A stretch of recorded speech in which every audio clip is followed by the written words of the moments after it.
Alright folks, how's it going? I just thought I'd give you a quick update on what I've actually done since the last video. I've just I've just tipped my toes into the whole buying of the World Tracker.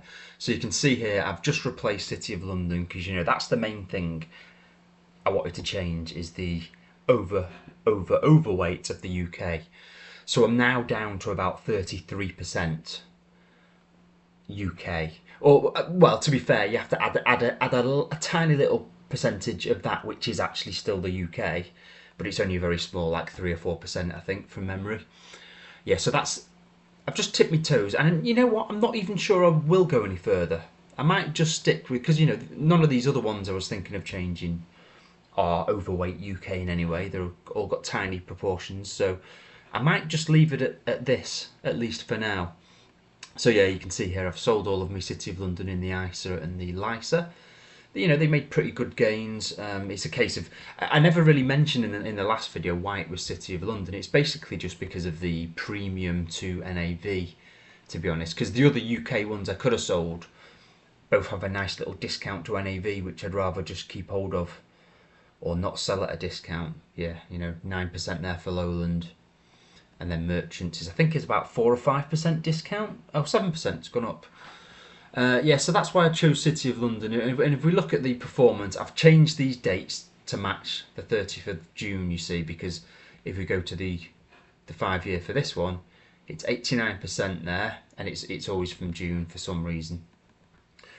89% compared to City of London's 82. So yeah, over the longer term, the 5 years, City of London's not done as well, but the reason I feel kind of good about doing the switch now because over the past year, City of London's done a bit better. I mean, this is just the share price, so you have to add back in the dividend for the 1 year, so it's done a little bit better. And year to date, it's just it just felt like a half decent moment to switch from one to the other. I don't think the chart's updated, has it? It's taken its time. Yeah, there we go. Year to date, it's had a good little run. So, it's not like I've done better than the All World over the longer term, but, this isn't a bad time to do a little bit of switching from UK to All World.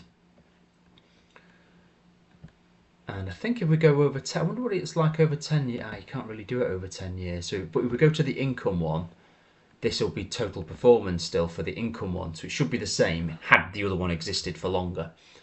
So if we find the cumulative for that over 10 years, it's 158. I wonder what City of London is. This is where it will really show that City of London has underperformed the All World.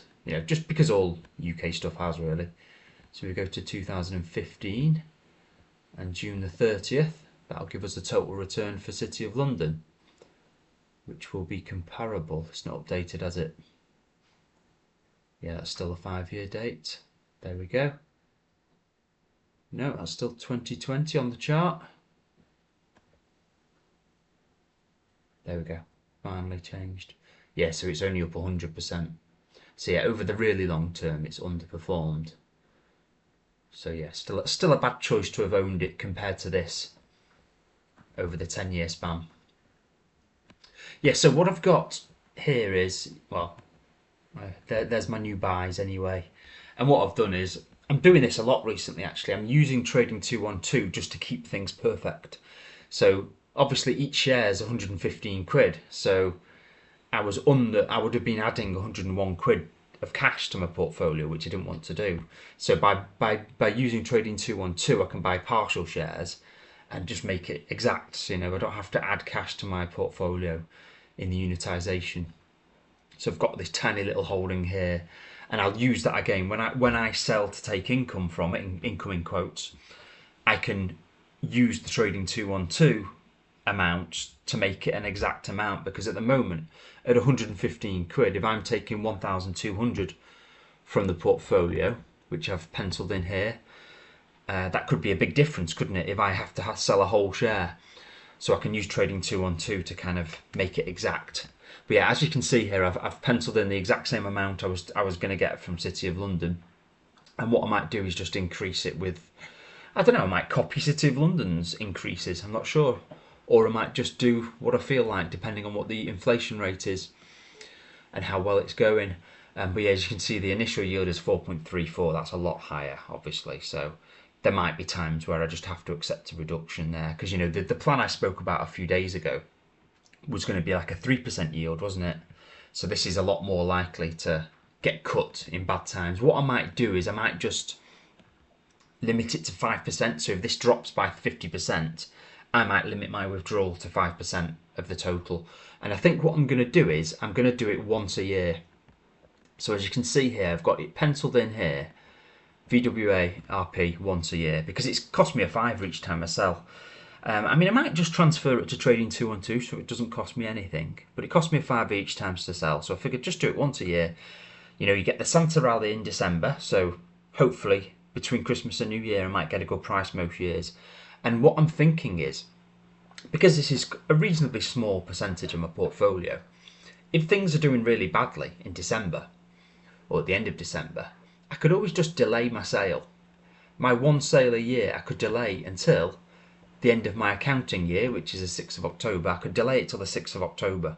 And if it hasn't had a good recovery by then, that's where I can just limit it to 5% of whatever the value is at that moment. So I'm not taking too much from the portfolio.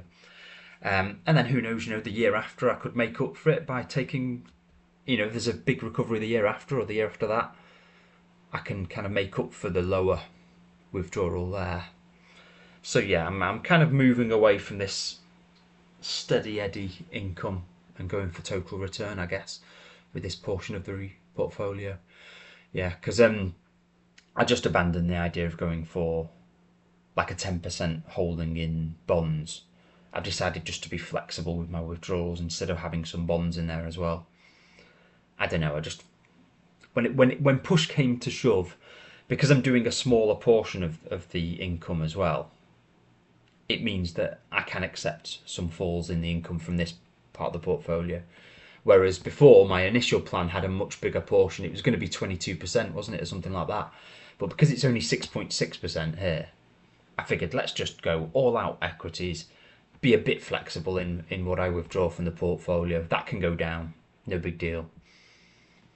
But if at some point I do decide to add these other ones, F&C, JP Morgan and Fundsmith, and make it a really big portion, I probably would add the bonds as well to give it a bit of a lower volatility, so I can keep taking closer to the income I wanted to from it. But yeah, anyway, there's me little update of what I've done. Anything else to say? Let's have a look. No, I don't think there's anything else to say, so I'll leave it there. Alright, I'll see you next time. Bye bye.